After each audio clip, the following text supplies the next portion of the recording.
Lieutenant General Ricardo Visaya, Director General Ronald De La Rosa, nabot na? Si Bato?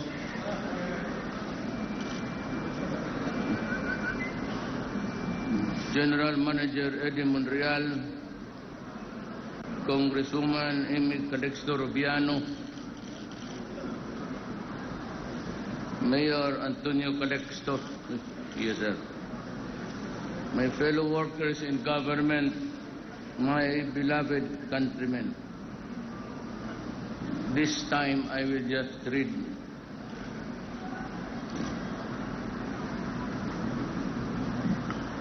I leave today for Bangkok to pay respect to His Majesty King Bumipon Aduniat.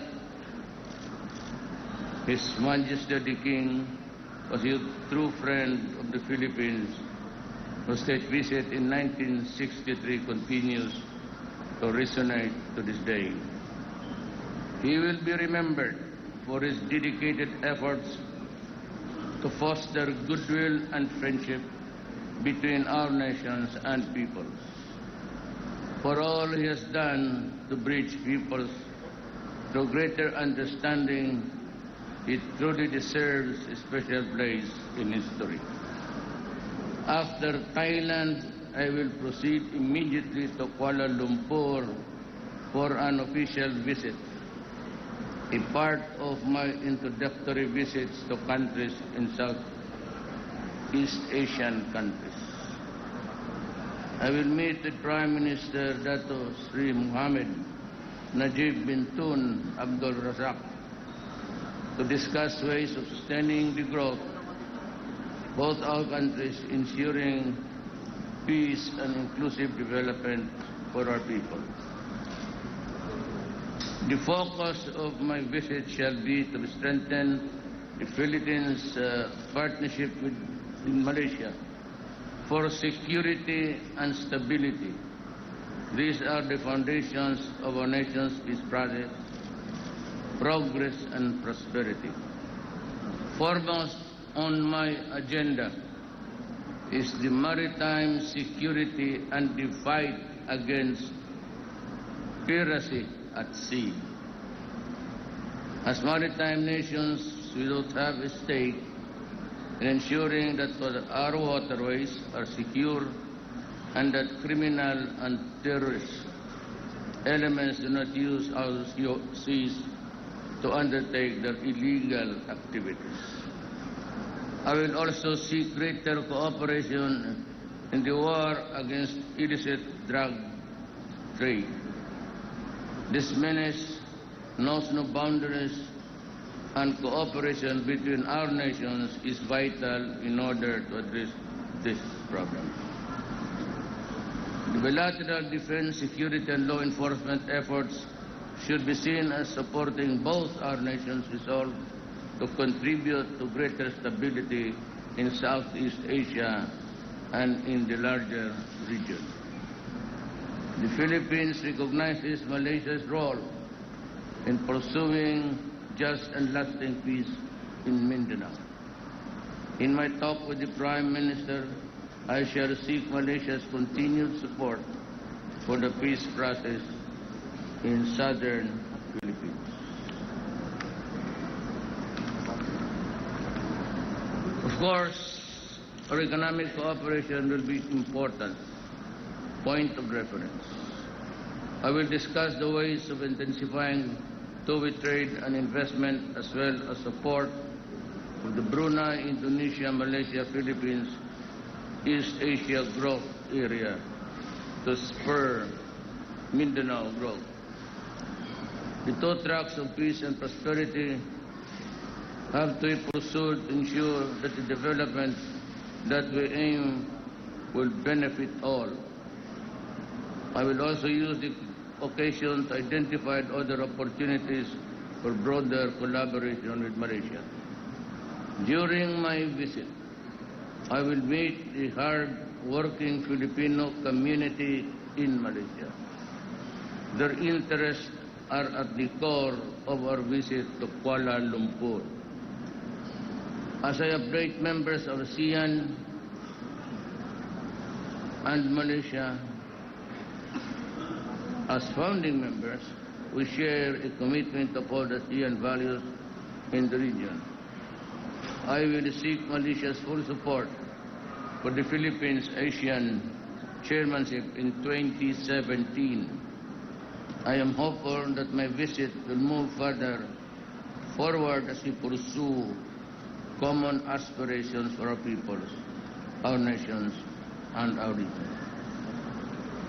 As I have sworn to you before, my guiding principle in this and all engagements will be the protection of the national interest of our people. We will be unflagging in our effort to pursue our independent foreign policy consistent with the provision of our Constitution and the mandate reposed on the office of the President. Salamat po. I can take few questions to clear the air. Anybody from? Yes. Ted Tuvera. By the way, Mr. President, we are taking off in 15 minutes, so we have about room for 3 questions. Are we supposed to arrive there on time? I think we're landing on a military base. I understand it. Okay. Good morning, sir. Sir, are you going to raise Chairman Nurmiswari's claim that Malaysian leaders are involved in the Sidapan kidnapping? And, sir, also your statement on Chairman Miswari's statement saying that MILF are traitors and that the government should reconsider talking to them? Hindi ko makuha yung second, but the first is, I will talk to everybody. We will having almost immediately after my visit and I've talked to Malaysia, I will convene a meeting, then we will make the introductory presentation of the proposed revised Bangsamoro transition document. And Ms. Wari is now in Abu Dhabi, I think, or he is supposed to leave for Abu Dhabi. I don't know, but yung kanya, there seems to be almost an implied agreement that we will have separate talks with Ms. Wari. But he's abroad right now, and I really do not know when he will be back to talk to us. But at least in principle, we have agreed that we stop the war everywhere involving MN and the government. So practically today, there's a ceasefire with the Communist Party of the Philippines, and we are saving our energies because Murad and Jafar have also agreed. And I signed the document. Mukhang kung swertehin tayo, after 2 years maybe, we can have a partial cessation of armed violence in the country. Sir, another question, sir. Will you raise the Sabah claim of the Philippines to the Malaysian authorities? Not at this time, because my visit is just 1 day to focus on what is happening in the Molucca Strait. That area there is a vital artery going to the Pacific Ocean. Either you go down under Mindanao, or you can make your exit from Asia via the north. That is from Japan. So mamili lang sila. But what is important that I can talk to him about these issues of including the rebellion of the Moro in Olo and the Zamboanga archipelago. Thank you, sir. We have Marisa Nalili from TV5. Hi, Mr. President. Good morning. Sir, may we have your statement about the decision of Supreme Court yesterday allowing the burial of former President Marcos sa talibingin ng mga bayani, because some sectors are concerned about this, that how can they move forward if about 72,000 martial law victims have not received justice until now? Well, as I have said, as a lawyer, I stick by what the law says. The law says that soldiers and ex-presidents, yung namatay, o baski hindi siguro ex, basta presidente ka, doon ka ilibing. Now the question of this tussle about the dictatorship of Marcos is something which cannot be determined at this time. It has to have history. Kasi yung nasaktan, and it was a contention really of a political fight, initially, then turned sour because of the power struggle of the ruling political families in this country. And almost it deteriorated into something almost like a revolution. That part of the sins of Marcos has yet to be proven by a competent court.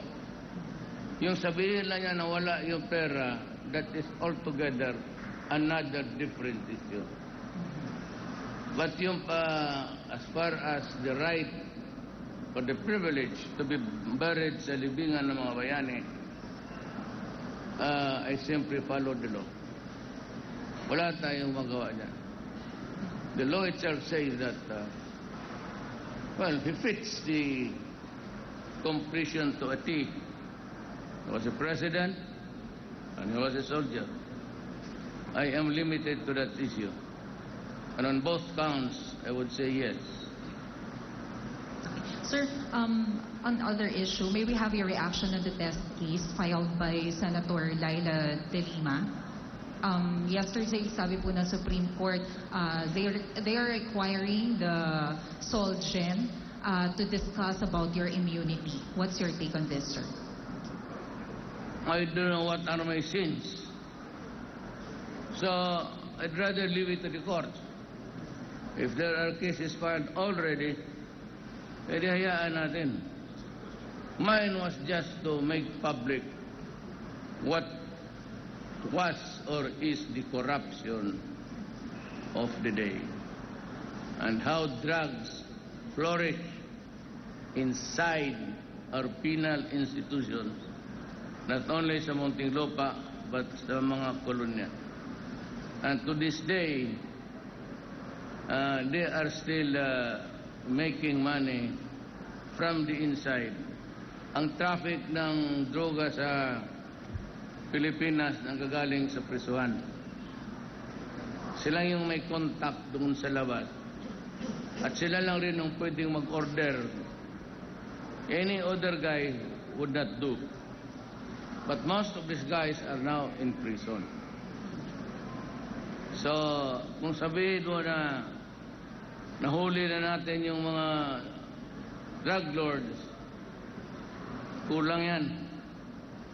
Kasi just like in Mafia, in Mexico, the cartel there, Escobar, they continue to direct the traffic of drugs, cocaine, heroin, from their prison cells.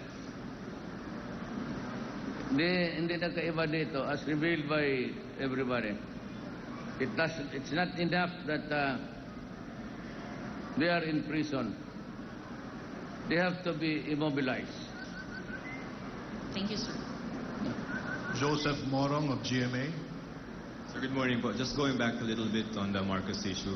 Sir, yesterday I think the SP Pimentel is saying that he may talk to you to maybe reconsider that decision. So the Supreme Court said naman there's no legal impediment, but it's up to you to really... No, I do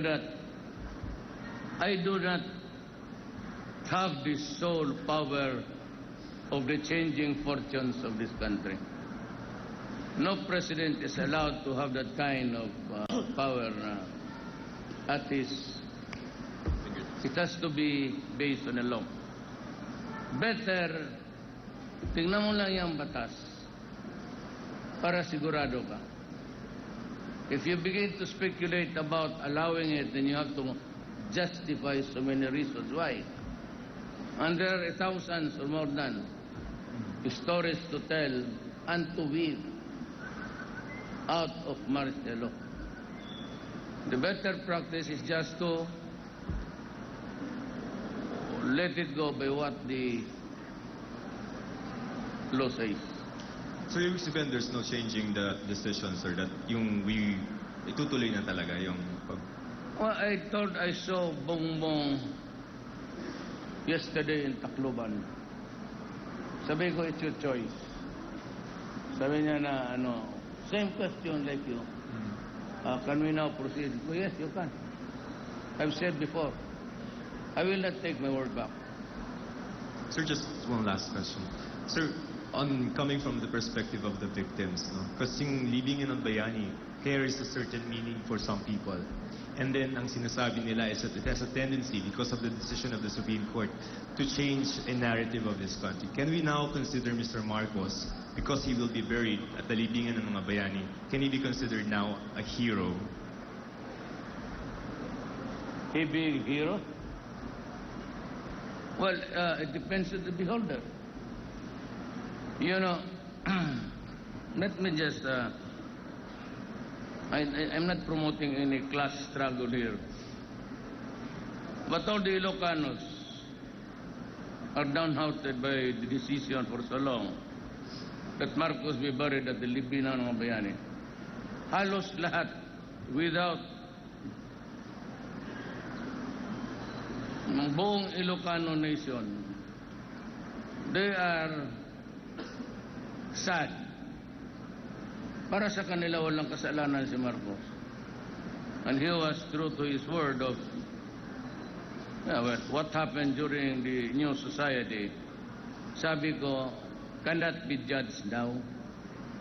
Mahirap yan ganon because mayroon pa mga nagsusulat, na tinatamaan, na kulong. Meron namang iba. So some great things that happened, well, of course, the discipline, the cleanliness initially, but towards the end of his term, or rule, for that matter, deteriorate because he lost control of the governmental machinery for being sick. Hindi na niya kaya. So doon nagka-letse-letse ang sitwasyon. Our last question, Mr. President, is from the Philippine Daily Inquirer, Marlon Ramos. Good morning po, Mr. President. Sir, regarding lang po sa the remarks that you made about the Vice President yesterday in Tacloban, which to many come as inappropriate and even tasteless. Are those necessary considering the event? Again, I didn't get you. Yung About the remarks about the Vice President, Yes, sir. which to many see it or come as inappropriate and even tasteless To to the Vice President. Even the Vice President has actually issued a statement that what you said about her yesterday were tasteless and inappropriate, considering Saan ba that sa Tacloban event. what about? Yung binanggit niyo po yung tinitignan niyo yung tuhod niya and that she's wearing short Tuhod lang? skirt during your Yeah, I cabinet said she meetings. was wearing a skirt. Pero tuhod was walang Sabi ko hindi nagsisimba ito. It is appropriate. As a matter of fact, it is good. So what's the problem there? What find an issue? Success, no? Nandiyan na naman yung media. Ano ba sabihin ko? Totoo naman. And I said that every meeting, you ask all of the cabinet members just to lighten the moment. What's so special about the knee of a person? Sir, sorry sir, but are those kind of comments necessary for an event commemorating a tragedy? Yes, it is necessary to make people laugh, for them to enjoy the occasion. Kasi galit ako. I was angry yesterday because after 42 billion sa NHA, pati after 30 billion sa DSSD, hindi kami dyan ha, bago lang kami pumasok, ang naka-occupy pa lang is 4,000. Kaya ako to break the ice, yun ang ginawa ko. So what's so special about the body of a woman? Or the knee of a woman na walang talyo? Ibig sabihin, baka hindi nagsisimba. But isn't it offending, sir, for the president to be making those kind of comments about the vice What's wrong president? being president? I do not stop being president just because I do not exact standard for me. I will do what I say, and I say what I do. Those jokes like that is nothing unless umakyat ka sa tuhod hanggang dito. Then that would be an extreme bad taste. Pero sabihin mo na, tignan mo, hindi ito tuhod nito. So, what's wrong with the knee of your wife? I mean, you have a wife. But what's wrong with that? If I say yung tuhod ng asawa mo, gasgas ka sa simba, may kalyo na. You want to depict me as bastos? You can have your day. It's not my concern to impose the standard kung yan ano.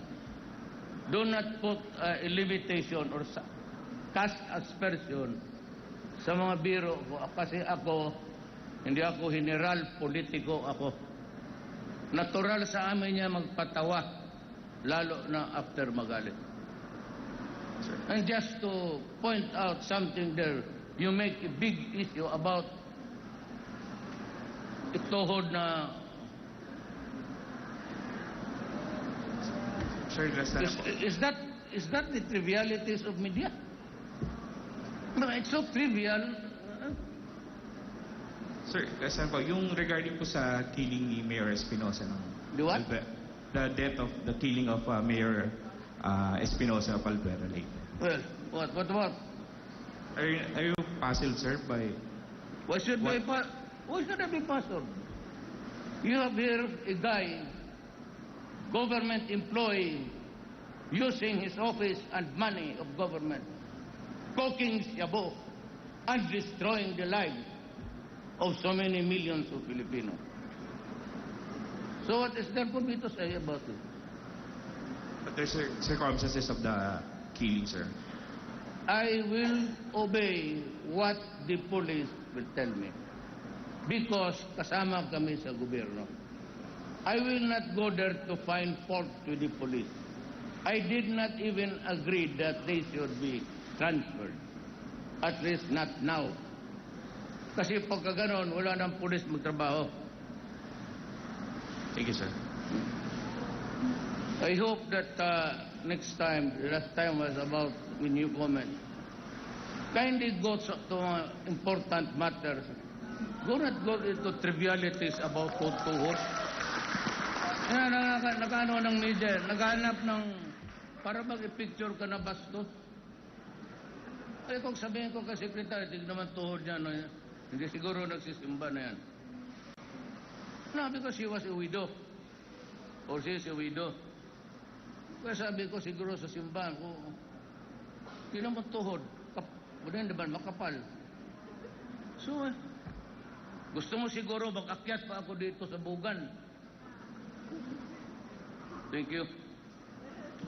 small tank.